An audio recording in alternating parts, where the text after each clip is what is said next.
বশিরের চোয়াল শক্ত হয়ে এলো। পাখি যখন এই লোকটার কথা তাকে বলেছিল তখন সে গুরুত্ব দেয়নি, কিংবা কে জানে, হয়তো অবচেতনই ভয় পেয়ে গিয়েছিল। অত বড় একজন মানুষের মুখোমুখি হওয়ার সাহস যেমন তার ছিল না, তেমনি বাবার কাছে পাখির সঙ্গে সম্পর্কের বিষয়টাও বলা অসম্ভবই ছিল। কিন্তু এখন সে জানে মানুষটা কতটা ভয়ঙ্কর, কতটা বিকৃত। পাখির জীবন নরক বানিয়ে দিয়েছে সে। পরিতোষ স্যার ছাড়া এই পরিস্থিতিতে পাখির পাশে দাঁড়ানোর মতো আর কেউ নেই। ভাবতে ভাবতেই থমকে দাঁড়ালো বশির। ততক্ষণে পরিতোষ স্যারের বাড়ির থেকে বেরিয়ে এসেছিল সে। আচ্ছা, কেউ কি তাকে অনুসরণ করছে? চকিতে পেছন ফিরে তাকালো বশির। লম্বা দীর্ঘকায় ছায়ামূর্তিটাকে হাতখানিক দূরত্বে দাঁড়িয়ে থাকতে দেখে ভয় পেয়ে গেল সে, তবে চিৎকার করতে পারল না। তার আগেই গম্ভীর কণ্ঠে কথা বলে উঠল ছায়ামূর্তিটি। আমি পরিতোষ স্যার। যেন আর্তনাদ করে উঠল বশির। কথা বলো না, প্রায় ফিসফিস করে বললেন পরিতোষ স্যার। আমার পেছনে পেছনে এসো, কোনো শব্দ করবে না। বশির নিঃশব্দে হাঁটতে লাগলো পরিতোষ স্যারের পেছনে। উঠোন পেরিয়ে পেছনের বারান্দার কাছে এলো তারা। তারপর তালা খুলে ঘরে প্রবেশ করলো।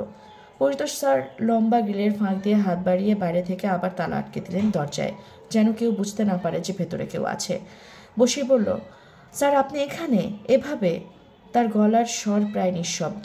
বলছি বলে মূল ঘরের দরজা খুলে ভেতরে প্রবেশ করলেন পরিতোষ। এখানে বসো, সাবধান, আলো জ্বালানো যাবে না। জি স্যার।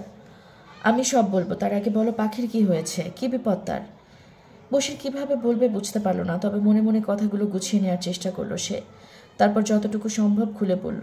শুনে স্তব্ধ হয়ে গেলেন পরিতোষ স্যার। দীর্ঘ সময় কোনো কথা বলতে পারলেন না তিনি। বার কয়েক বলতে গিয়েও শেষ মুহূর্তে যেন কথা খুঁজে পেলেন না। তার কানের পাশ দিয়ে ঘামের সরু স্রোত নেমে আসছে, কপালের শিরা কাঁপছে। আচমকা উঠে দাঁড়ালেন তিনি। তারপর পায়চারি করতে লাগলেন ঘরময়। তারপর আবার বসলেন বশিরের পাশে। প্রচণ্ড অস্থির লাগছে তাকে। আচমকা বশিরের হাত চেপে ধরলেন তিনি। তারপর বললেন, আমাকে একটা সাহায্য করতে হবে তোমার। সাহায্য? অবাক গলায় বলল বশির। আমি? কি সাহায্য? বশিরের কণ্ঠে দ্বিধা। সে নিজেই বরং পরিতোষ স্যারের কাছে সাহায্যের জন্য এসেছিল, অথচ তিনি কিনা এখন উল্টো সাহায্যের কথা বলছেন। একজন আহত মৃতপ্রায় মানুষকে মাহিমাগঞ্জে বন্দরে পৌঁছে দিতে হবে। একজন মৃতপ্রায় মানুষকে মাহিমাগঞ্জে পৌঁছে দিতে হবে? আমাকে? বিড়বিড় করে বলল বশির। আমি তো কিছুই বুঝতে পারছি না স্যার। বুঝবে, কিন্তু সে অনেক লম্বা কাহিনী। ফিসফিস করে বললেন পরিতোষ স্যার। আজ আর সেই কাহিনী বলার সময় নেই। কিন্তু স্যার, কিছু একটা বলতে চাইছিল বশির। পরিতোষ স্যার তাকে থামিয়ে দিয়ে বললেন, তোমার সন্দেহ, ভয়, সংশয়ের যথেষ্ট কারণ আছে। এরকম একটা বিষয়ের সঙ্গে তুমি নিজেকে জড়াবে কিনা সেই সিদ্ধান্ত নেওয়ার আগে অন্তত কিছুটা হলেও তোমার জানা উচিত।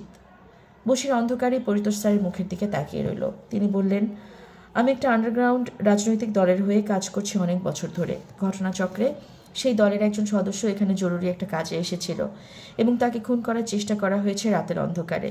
মৃত ভেবে পায়ে ইট বেঁধে ফেলেও দেওয়া হয়েছিল ভাঙা মন্দিরের পেছনের নদীতে, কিন্তু অন্ধকারে সে আটকে গিয়েছিল জংলা লতা পাতায়। সেখানে থেকে তাকে উদ্ধারও করা হয়েছে, কিন্তু তার চিকিৎসা দরকার। গত 2 দিন এখানে রেখে তার চিকিৎসার চেষ্টা করা হয়েছে, কারণ তাকে প্রকাশ্যে কোথাও নিয়ে যাওয়ার সুযোগ নেই। কিন্তু তার যা অবস্থা, তাতে এখনই তাকে ঢাকায় না নিয়ে গেলে বাঁচার আর কোনো আশা নেই তার।